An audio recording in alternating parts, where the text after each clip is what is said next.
Iván. Sí, sí, claro, claro.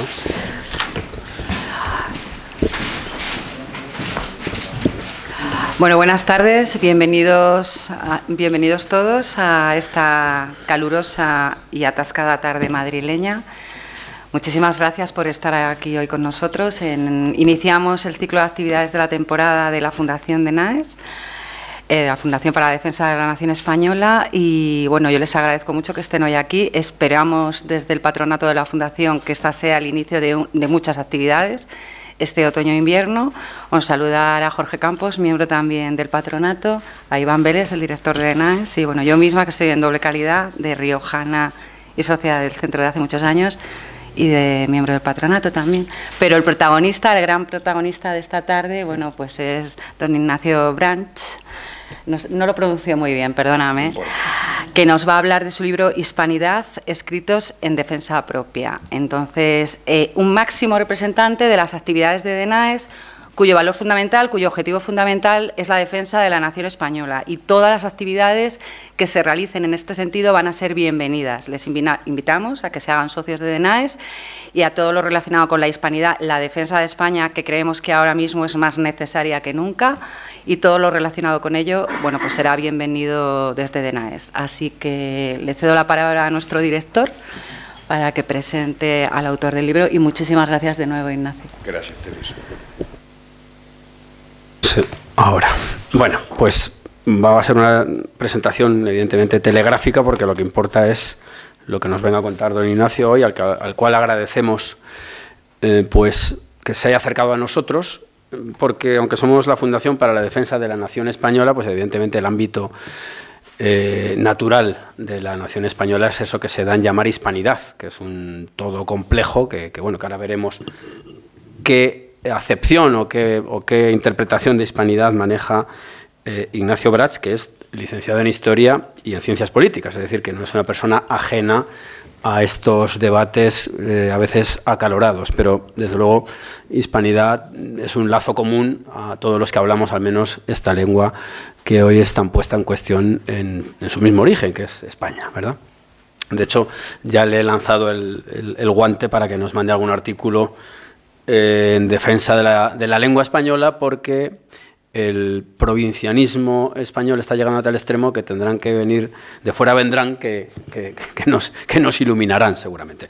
Bueno, muy rápidamente voy a hacer un brevísimo comentario del libro. El libro es una recopilación de artículos con un hilo conductor que es, pues eso, la defensa de la hispanidad, que además el término defensa, que remite, al menos creo yo que es una de las fuentes de don Ignacio, que es la obra de Maeztu, o al menos esas son las coordenadas que a mí me ha parecido detectar, junto con la de Zacarías Vizcarra, que veo que aparece por aquí su obra, que tiene mucho que ver con todo esto. Pues es un libro que se titula Hispanidad, escritos en defensa propia. Yo creo que esa es quizá la clave, porque, como es bien sabido, la hispanidad pues tiene diversas amenazas de tipo, pues sobre todo imperial, como son las amenazas propias de una entidad histórica, de un bloque histórico de tal escala. Ya digo, es un libro que aborda todas las polémicas que se han ido suscitando en los últimos 30 años, más o menos, 30 y tantos años, y que hace especial hincapié en algo muy importante, como es el ataque que ha rebrotado recientemente a símbolos hispanos, tanto los símbolos clásicos, las banderas, y de hecho además se aborda una bandera que se propuso como la bandera de la hispanidad en su momento, hace ya bastante tiempo, y no en España, precisamente ahora nos explicará dónde. Además, un libro donde aparecen una serie de autores que, puesto que hay corrientes hispanistas en varias naciones, este libro sirve para conocer a otras personas que han cultivado pues estos temas que nos conciernen, y por supuesto aborda sin lugar a dudas este movimiento iconoclasta, pero de un determinado sesgo, un sesgo antihispánico que se ha dado sobre todo en Estados Unidos y que por supuesto se ha extendido por todo el orbe, como es el derrocamiento de estatuas, sobre todo de Colón, pero de Junípero Serra, ahora que está aquí Jorge Campos, también. Es decir, que el ataque es a la hispanidad y a ciertas connotaciones de la misma o ciertos elementos constitutivos como es el catolicismo. Así que bueno, sin más, agradeciendo su presencia aquí, y por cierto, el que quiera tiene ahí ejemplares ahí fuera para adquirirlos y leerlos con con el interés debido, le cedo la palabra a don Ignacio Brach. Muchas gracias. Ahí se escucha, ¿no? Sí. Muchas gracias a todos los presentes, al Centro Riojano por permitirnos esta charla, al director de DENAES, Iván Vélez, y a Teresa Chinchetru, por integrante del patronazgo de Fundación DENAES. Bueno, veo aquí a grandes amigos, como una gran amiga como es Ana Velasco, José Antonio Fuster, que hay un artículo que fue publicado por primera, o sea, en la Gaceta de Liberosfera, y a Jorge Campos, que por la labor que hace y que desde Buenos Aires lo seguimos muchas veces en la prensa y en los programas televisivos. También a un sobrino mío que está allí sentado, a Juan. Y Paloma Hernández está por llegar, que se ha quedado un problema del tren que llegó tarde, que fue quien presentó este libro junto a José Javier Esparza en mayo pasado en la librería Tercios Viejos. Dicho esto, quisiera comenzar dando las características de este libro, porque en realidad es un libro, como bien mencionó Iván, de artículos, cartas de lectores, comunicaciones académicas, desde el año 1988, o sea, hace 35 años, mi hija tenía 1 año, al 2022. Creo que ya podría incorporar 3 o 4 artículos más desde que se editó. Y que yo ¿por qué me surgió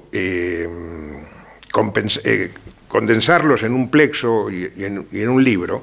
Porque yo he escrito otros libros históricos, de contenido histórico, de distintos temas, artículos también antes del 88, pero durante todos estos años, pero noté en mí mismo que había una continuidad de un tema que me había motivado desde esos años jóvenes hasta el presente, que era la defensa del concepto y la cosmovisión de la hispanidad, de ese fenómeno único en la historia universal que se dio con la llegada de España a América, el proceso de conquista, de evangelización, y que dio, por eso digo que único, la resultante del mestizaje cultural y de sangre que produce ese mundo hispanoamericano y que va a cambiar, sin duda, a América, pero también a España y a todo el occidente. Que heredamos a través de España la cultura grecolatina, la fe cristiana, y más aún luego de la circunnavegación de Magallanes y Elcano, es decir, ese imperio global y universal, se va a nutrir de América y que va a producir ese peculiar imperio que va a ser atacado en su momento por, yo digo, la vieja leyenda negra, que eran no otras que las potencias europeas que no podían vencer militarmente a España, llámese Holanda, Francia, Inglaterra, y que en los últimos años se ha remozado en una neoleyenda negra, cargada de distintos elementos que ahora vamos a mencionar, pero que tiene el mismo objetivo, que es denostar ese mundo que surgió a partir de 1492 con la llegada de Colón, cometiendo todo tipo de falacias, comparando lo que fue este proceso con el colonialismo de la segunda mitad del siglo XIX, que no tiene absolutamente nada que ver, porque si podemos decir, a diferencia de ese colonialismo del siglo XIX, de fines del siglo XIX, el Imperio Español fue no un proyecto de crear factorías de un modelo extractivo. Es decir, sin duda, como todo imperio, buscaba avances en la ciencia, en lo económico, en riquezas, pero vino acompañado todo eso con la evangelización, la construcción de un derecho de Indias que desde el codicilo de Isabel la Católica hasta las leyes de Burgos, las nuevas leyes, la Escuela de Salamanca, que es un ejemplo de lo que hoy se llaman derechos humanos, es decir, produciendo hechos, por eso digo que son irrepetibles en la historia de la humanidad, lo que hizo España en América y ese peculiar imperio que se constituyó, que llegó cuando se produce la controversia de Valladolid y las posturas de Vitoria, del padre Suárez, pensar que el poder que tenía ese imperio frena la conquista, a pesar de que tenía un aval de una bula papal, y quería a ver si había derecho a conquistar esos territorios. Y Carlos V dice, bueno, vamos a ver qué se dice. Justamente, yo digo, no sé, en algún artículo lo menciono, a principios del siglo XV había dos religiones que tenían un concepto global, de expansión global. Una era el Islam y otra el cristianismo. Bueno, Iván, he leído ese maravilloso libro sobre la Reconquista. Claro, pensar que España, los reinos de España habían, en 1492, habían terminado la lucha de 7 siglos por reconquistar sus territorios, y en paralelo se produce el fenómeno de América. Entonces, ese espíritu para mí impregna la conquista de España en América en la difusión de la fe. Y allí tenemos mercedarios, agustinos, dominicos, jesuitas, franciscanos. Uno de los artículos que yo se lo dedico aquí es a Fray Junípero Serra, aquel mallorquí maravilloso, San Fray Junípero Serra, que, bueno, de las 35 misiones establecidas en California, 9 son fundadas por él, que es un defensor de los indígenas a ultranza. Hay inclusive una carta de queja hacia el gobernador, hacia el virrey Bucareli, por abusos del gobernador, y logra la destitución de él. Todo lo que implica ese modelo del derecho indiano, que va hasta la figura del defensor de indios como una institución, es decir, España traslada, como todos saben, sus instituciones, que van a tener una modalidad propia en América con el correr de los años, pero que va a dar una característica peculiar. Y ese imperio es absolutamente tolerante, es decir, en ese mestizaje cultural y de sangre, y las órdenes religiosas ahí tienen un papel muy relevante. Entonces vemos desde el surgimiento de un estilo arquitectónico como el barroco jesuítico, el barroco americano, la música donde se mezclarán quenas con violines y cajas, y esos 300 años que hasta que se produce y se inician los procesos de independencia va a ser un imperio en paz internamente. Eso es lo curioso, sin guarniciones militares ni opresivos, por el contrario, y donde el mestizaje y los criollos, o sea, los españoles americanos ya nacidos allí, van a, bueno, producir y integrarse al cuerpo académico en las universidades, donde se crean hospitales. Por eso digo, la diferencia fundamental con cualquier otro proceso de colonización del siglo XIX, porque este es un imperio no extractivo, sino es un modelo de imperio generativo, en lo cultural, en todas las facetas. ¿A qué vienen estas palabras? Asistimos desde hace ya un tiempo a esta neoleyenda negra que empieza a surgir en este mundo a través globalizado, pero que no tiene nada que ver con un concepto globalista concebido desde unas élites plutócratas que quieren imponernos cómo pensar, qué comer, confundir, que es lo mismo lo bello a lo feo, a la fealdad, que es defender el primer derecho que tiene el ser humano.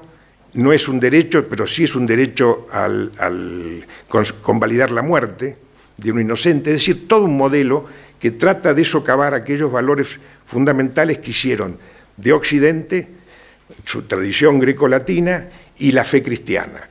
Y en este caso, en la hispanidad, a partir de la Reforma, el imperio español fue el imperio católico. Entonces, atacar la hispanidad es atacar también a la fe. Lamentablemente la realidad de hoy es distinta, pero una de las menciones que yo tenía para hacer es en 1988, cuando Juan Pablo II dice: el logro más maravilloso que ha tenido la Iglesia Católica ha sido la evangelización de América. Hoy un compatriota mío que ocupa la silla de San Pedro pide disculpas. Y lo digo con la verdad, pero es así. El concepto, además, me produce, que lo mencionó Iván, me produce el concepto de hispanidad, me hace alegrar mucho que haya surgido justamente en Buenos Aires. Porque más allá de que se hablaba del mundo hispánico, la monarquía hispánica, pero a partir de los años 20, donde, porque producidos los procesos de independencia de los que hoy son las repúblicas de Hispanoamérica, o si incorporamos a Brasil, Iberoamérica, el primer tramo, justamente ahí había un sostenimiento de la leyenda negra, porque claro, era para justificar el proceso de independencia. Ahora bien, proceso de independencia que yo, sin desmerecer a unos y a otros de los que combatieron a partir de 1810, para poner un ejemplo, no es lineal ni es blanco y negro, porque había peninsulares que combatían con, entre comillas, los denominados ejércitos patriotas. Para mí, patriotas eran todos, porque eran la misma patria, y había criollos americanos que no conocían la península y que combatían por la bandera del rey. Entonces, terminado este proceso, empieza a surgir en los años 20 del siglo XIX una revalorización de esa herencia hispánica, de todo lo que legó España a América. Que ayer lo dije también en una charla, pensar que es un imperio que desde Alaska hasta el Cabo de Hornos ocupaba algo que hoy se sigue silenciando, más allá de algunas voces, la tercera parte de lo que hoy es Estados Unidos. Bueno, y volviendo a Fray Junípero Serra, donde la toponimia es totalmente, es decir, son todas las misiones franciscanas, jesuitas y franciscanas, está en la toponimia de la Florida, de Puerto Rico, de California, ni hablar. Cada misión es Santa Bárbara, Santa Mónica, San Francisco, Los Ángeles. El año pasado, que hago un paréntesis, que me causó mucha gracia, el 12 de octubre yo estaba viendo televisión en Buenos Aires y veo que entrevistan al entrenador del equipo de básquet del San Antonio Spurs, que jugaba ahí un argentino, Ginóbili, que jugó de Colló. El entrenador era serbio.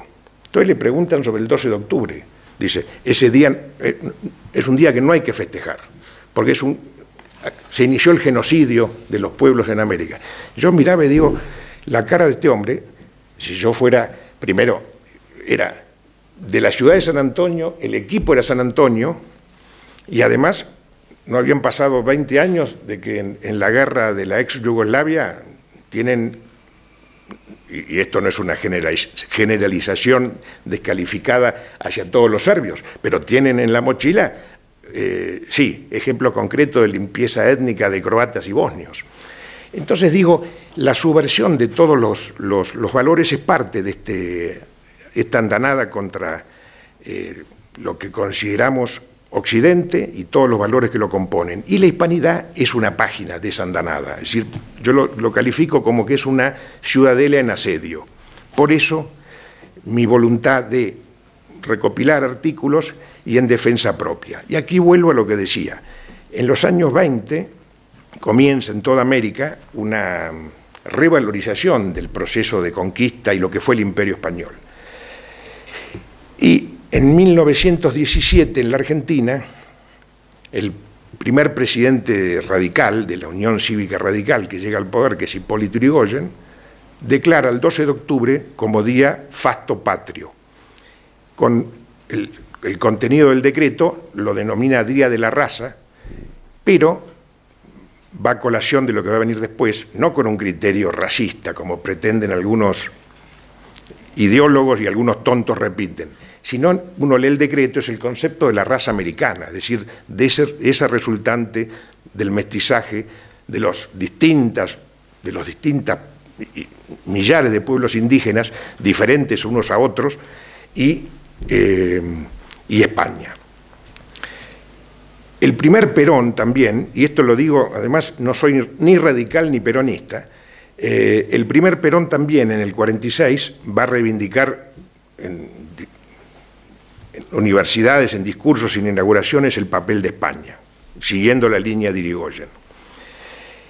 Y es en los años 30 cuando ese gran pensador que fue Ramiro de Maeztu, entre 1928 y 1930, es embajador de España en la Argentina. Y entabla una profunda y coloquial amistad con un jesuita, Zacarías de Vizcarra, residente en Buenos Aires, que escribió este libro, que lo publicó en 1933, bueno, se ha reeditado en 1995, se llama La vocación de América, Zacarías de Vizcarra. Y en ese diálogo que tiene con de Maeztu, Vizcarra le dice, está clarísimo en qué concepto hablamos del Día de la Raza, pero creo que llama a malas interpretaciones. Debería ser el Día de la Hispanidad. Eso lo toma Maeztu, y en ese ensayo magnífico que se llama Defensa de la Hispanidad, él lo manifiesta allí y dice, bueno, como los cristianos se sienten parte de la cristiandad, todos los hispanos, o los que tenemos, somos parte de ese concepto que es la hispanidad. Y ahí empieza a correr. Y la mayoría de los países llevan el 12 de octubre, algunos no, por ejemplo el Uruguay se sigue festejando como Día de la Raza, no hay, porque está claro el concepto con cual se estableció, pero otros países pasa a llamarse Día de la Hispanidad, caso de Argentina. Ahora bien, en ese combate de batalla cultural que estamos librando, no solo en España, sino en todo Occidente, esta neoizquierda empieza a alimentar los llamados neoindigenismos, toda una nueva leyenda negra, absolutamente falsaria,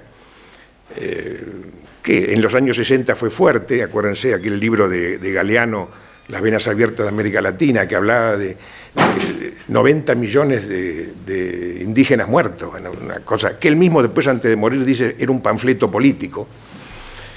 Un antropólogo y filólogo, Alejandro Rosenblatt, que era discípulo de Menéndez Pidal, que está en la Argentina varios años y después en Venezuela también ejerciendo la cátedra donde va a morir, escribe dos libros maravillosos que son La América Mestiza y otro, El Mestizaje, y década del 60, y llega a sostener que, con datos y con el 60% de la población de Sudamérica es indígena. Entonces, el genocidio ni existió en las mentes más afibradas.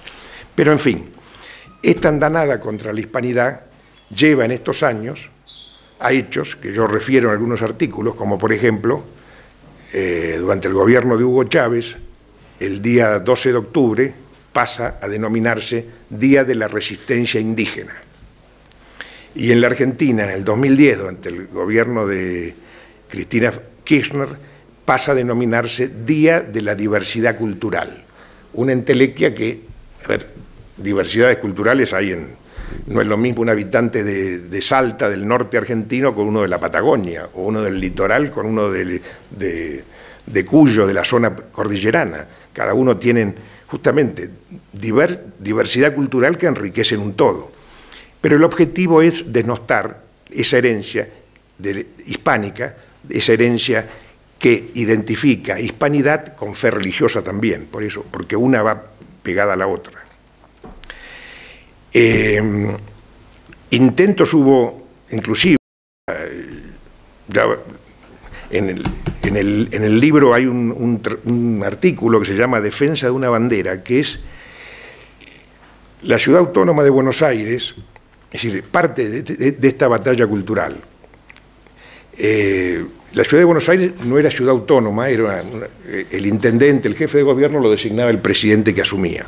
Hasta 1994, que pasa a ser ciudad autónoma.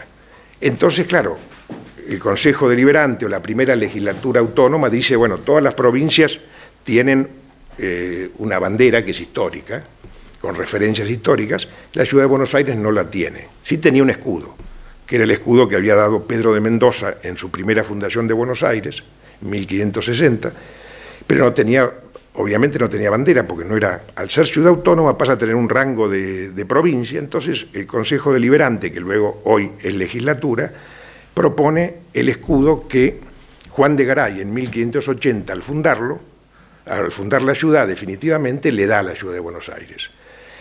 El escudo es un águila con 4 aguiluchos, una cruz de Calatrava y el águila coronada, y ese escudo pasa a ser la bandera de la ciudad de Buenos Aires. Pasan los años y, por supuesto, aparecen 2 legisladores de 2 partidos de izquierda, minoritarios, a decir que es hacer toda una condena de ese símbolo. Entonces, lo que se les ocurre era posible, que no era ecuménico, que representaba una cruz sangrante de Calatrava, que un pasado imperial, bueno, que no tenía nada que ver con el republicanismo, como si por decir algo, ¿no? El imperio, la bandera de Austria tiene el águila justamente porque no reniega de su pasado de imperio, el imperio austrohúngaro, o la bandera alemana tiene el águila siendo república. Bueno, una sarta de sandeces. Pero lo que voy es que, como hace la izquierda con habilidad, llamaba un concurso público, democrático, y compraron casi todos. Ahora, por suerte, un grupo de argentinos empezamos a dar esa batalla desde lo cultural y lo conceptual. Bueno, esa pequeña batalla la ganamos, la bandera sigue. No se aprobó en la legislatura. Pero durante el gobierno de Cristina Kirchner, lo vimos en el 2020 con el asesinato del ciudadano negro estadounidense George Floyd, que fue la chispa para atacar todo símbolo que implicara esa tradición cultural que legó España en ese mestizaje cultural. Y entonces empezaron el derribo de estatuas. En Buenos Aires se quitó el monumento a Colón. Además, buscando el contrapuesto, se quitó el monumento a Colón, que estaba emplazado desde 1921 por donación de la comunidad italiana en la Argentina.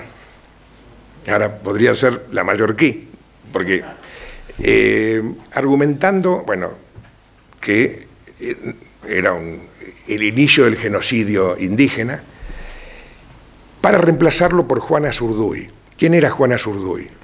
Era considerada en la historiografía argentina, una heroína de la independencia, que había combatido como coronela del ejército de Belgrano contra las tropas del Alto Perú, que respondían al rey. Ahora, entonces se emplaza un monumento a Juana Zurduy donde estaba Colón, financiado por Evo Morales con $1 millón, yo no sé cuánto habrá costado el monumento, pero el hecho es que se emplaza y se lo presenta como un símbolo contrapuesto. Primero, además, con otro condimento,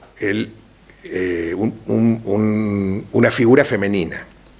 Entonces, en todo este nuevo modelo de cultura woke, donde se inventan opuestos, donde el masculino es el enemigo del femenino, y bueno, lo que estamos viviendo, ese era el discurso oficial. Lo que implicaba una falacia, porque Juana Zurduy justamente era una altoperuana, mestiza, hija de un criollo, o sea, un español americano de origen vasco, a Zurduy, con una indígena.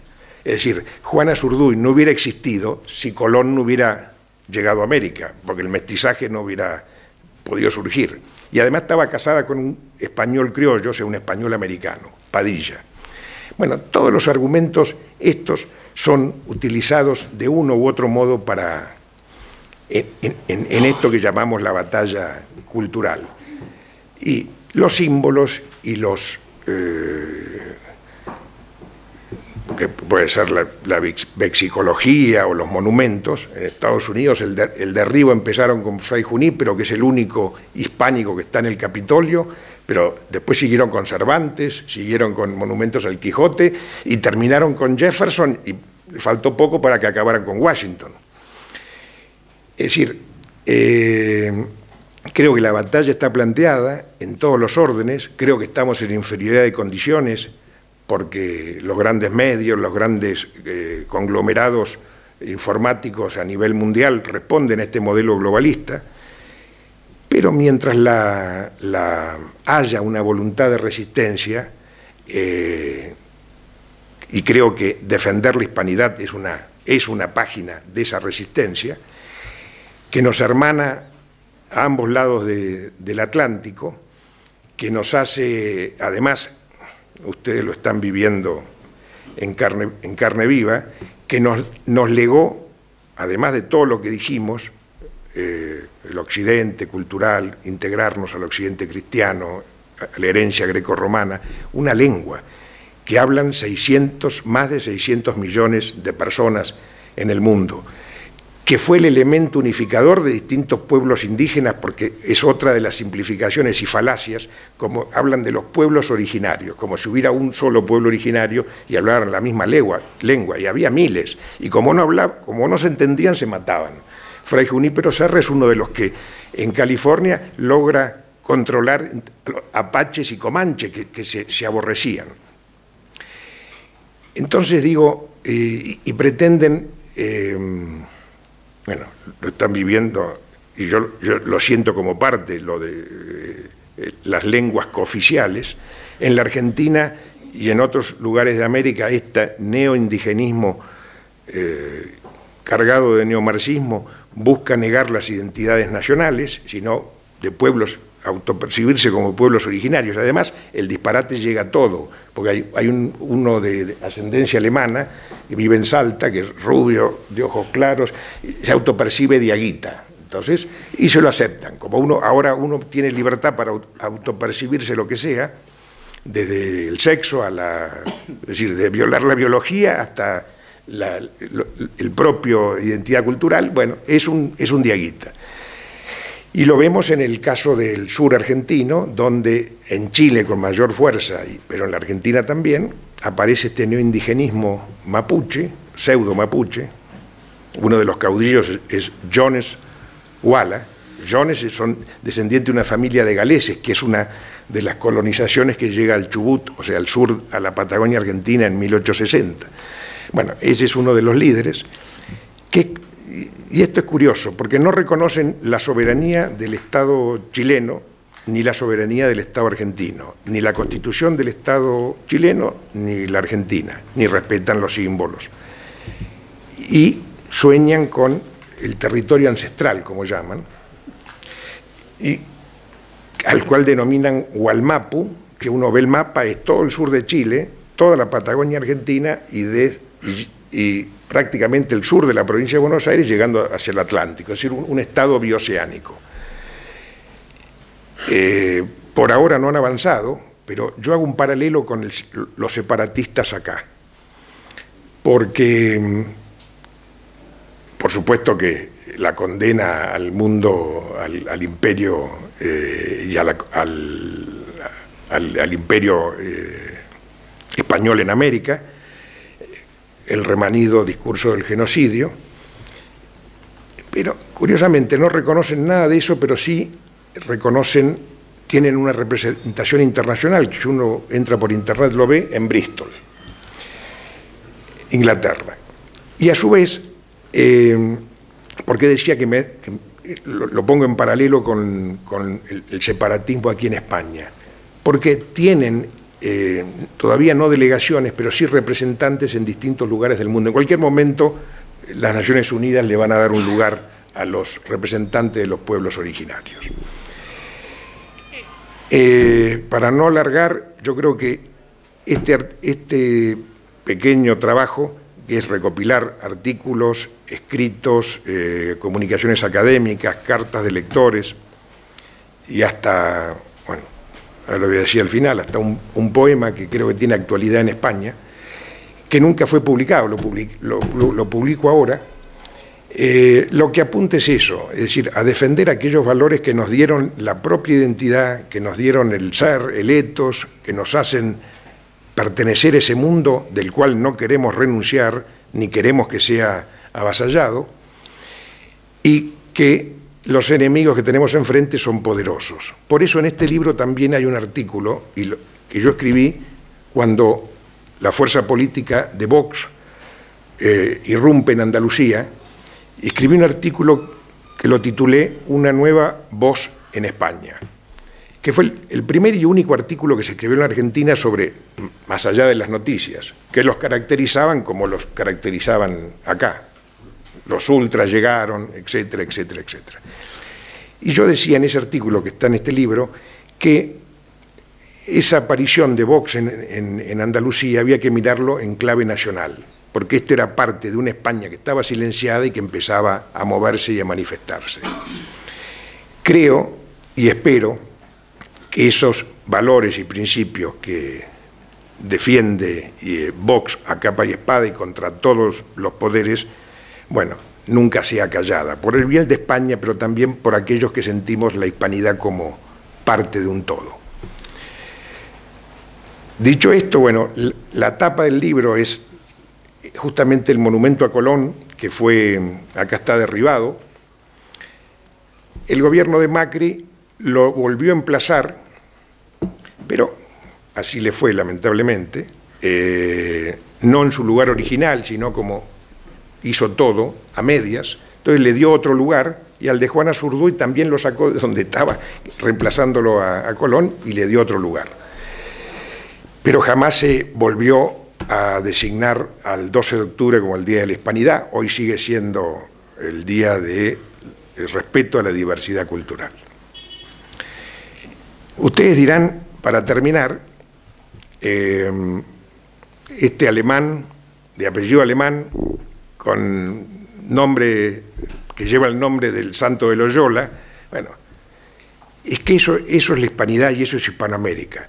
Yo en mi sangre tengo a mi bisabuelo, que es un alemán westfaliano, que va en 1860 a poner una casa, representación de una casa comercial alemana a Buenos Aires, y se casa con una criolla, Ibarguren, una vasca.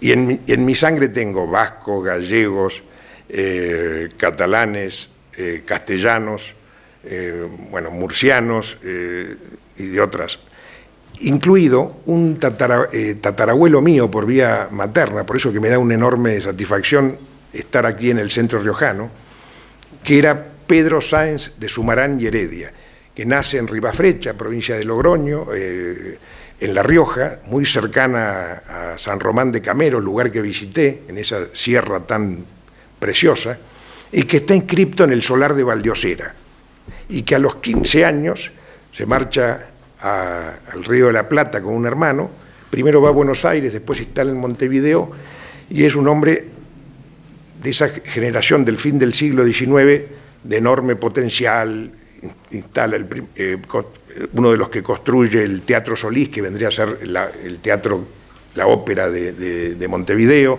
el ferrocarril al Brasil, el Banco Comercial, y que fue vicecónsul honorario de España, caballero de la Orden de Carlos III y de San Juan de Jerusalén por el Priorato de España, y secretario honorífico de la Reina de España. Bueno, eso es Hispanoamérica, es decir, pretender que nos quieren borrar esa identidad que tenemos, el objetivo es claro, es decir, alguien que no sabe dónde están ancladas sus raíces. Somos mucho más maleables, mucho más fácil violentarnos. Por eso es que defendemos esa hispanidad. Y para terminar, está en el libro, pero y no es una promoción a la venta, ¿no? Porque el que compre el libro lo va a tener, pero el que no, se los quiero leer, que es ese poema que yo escribí antes del proceso de referéndum ilegal. Lo escribí en el 2012 y lo titulé Doliente España, y expresa lo siguiente: me duele España con el dolor del hijo que ve a su madre con sangrante herida. Te quisiera ver como alguna vez tú fuiste, gallarda, austera, valiente y soberana, forjadora de quimeras que hiciste realidades, sin medir con miedos la hazaña que emprendías, en abrazar los mares, desiertos, selvas y montañas, escasa de monedas y excesos de coraje. de aquel tiempo donde no se oscurecía la tierra española por solar imperio, de virtudes castellanas, de sueños y amoríos, te quiero ver de pie, unida y no en cientos de pedazos repartida. Siento el dolor de un hijo que, en un rincón de la tierra hispanoamericana, recorre aquel soneto que esculpió Quevedo. Miré los muros de la patria mía, si un tiempo fuertes ya desmoronados. Pero sé de tus virtudes, de acerado temple, lo que por siempre recordará tu historia, que volverá a ponerte en el camino que supo escribir tu merecida gloria. Bueno, muchísimas gracias a todos.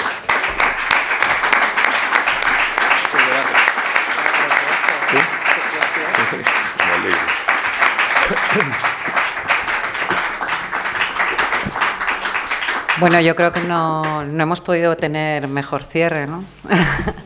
Así que tras este excelente cierre, bueno, pues abrimos el turno de debates, preguntas, aportaciones, solicitando brevedad, por favor, eso sí. Un señor al fondo. Es así. Bueno, muchísimas gracias, don Ignacio. Parece que me ha gustado mucho su reflexión sobre no ha habido nunca un enemigo interno en el territorio de la monarquía española, la monarquía católica.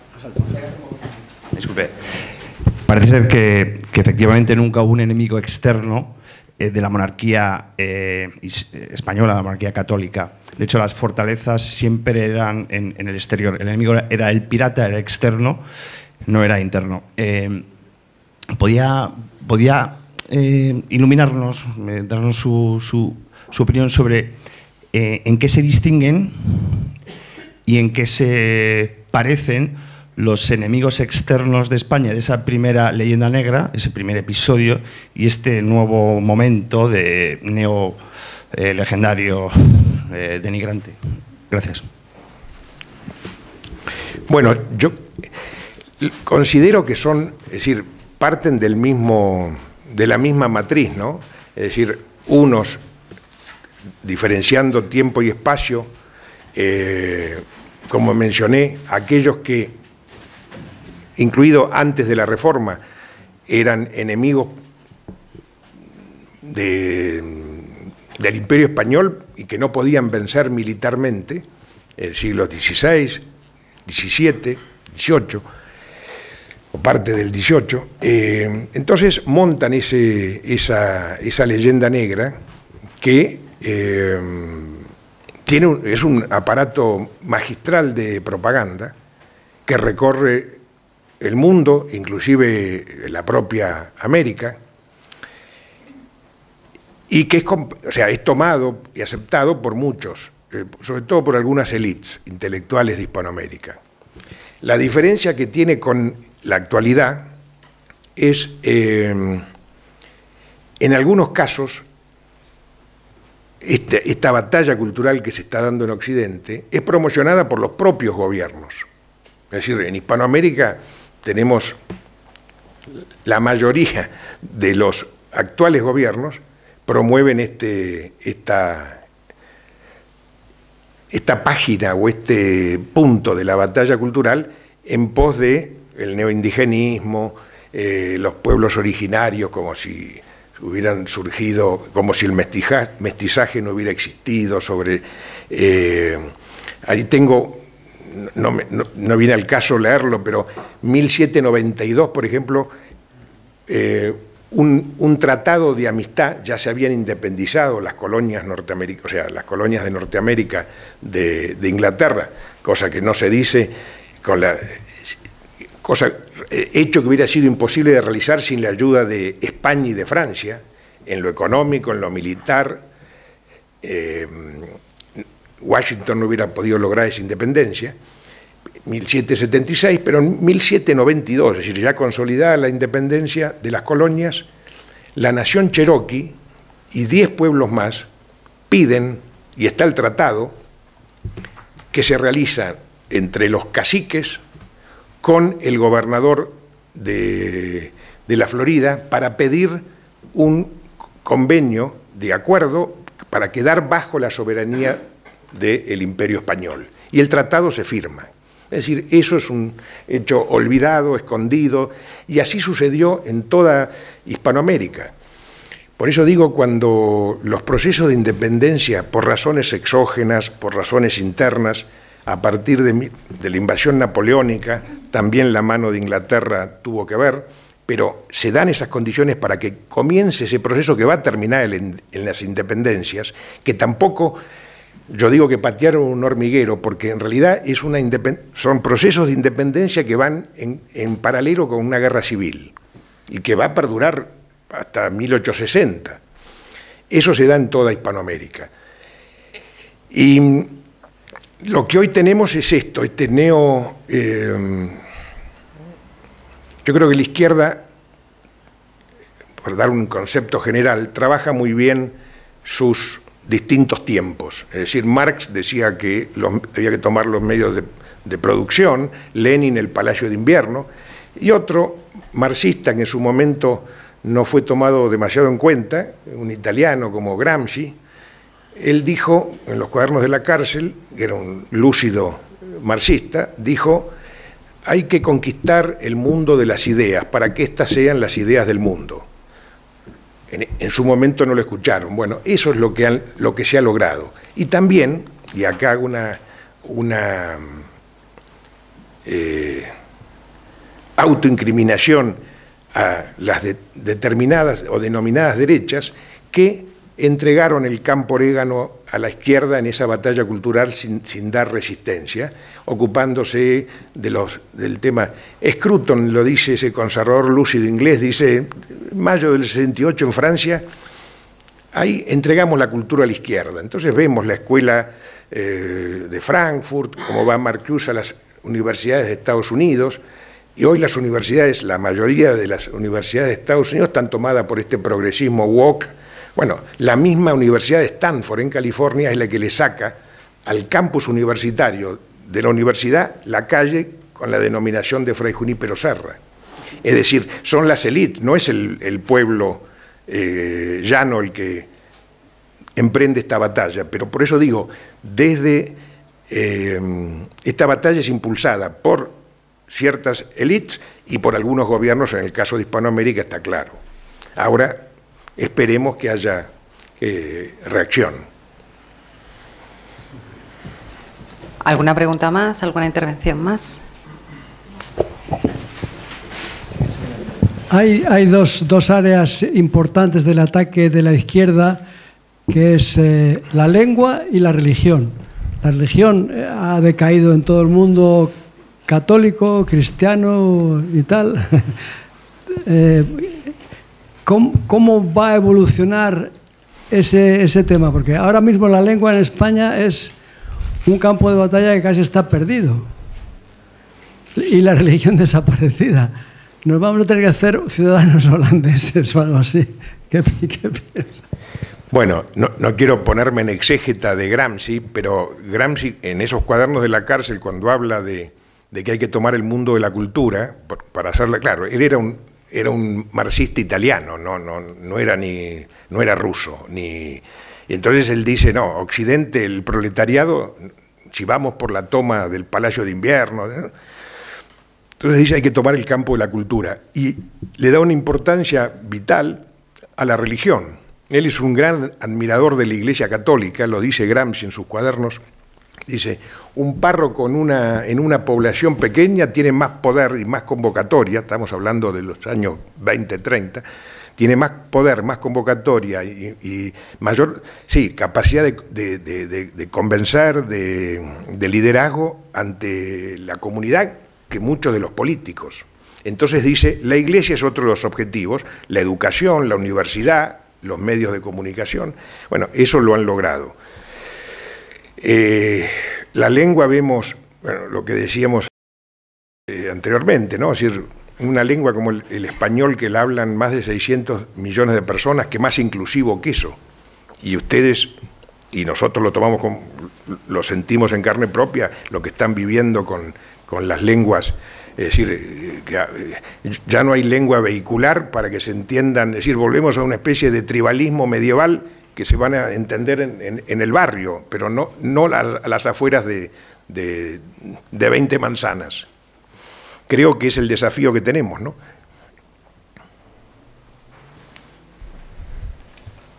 ¿Alguna pregunta, alguna intervención?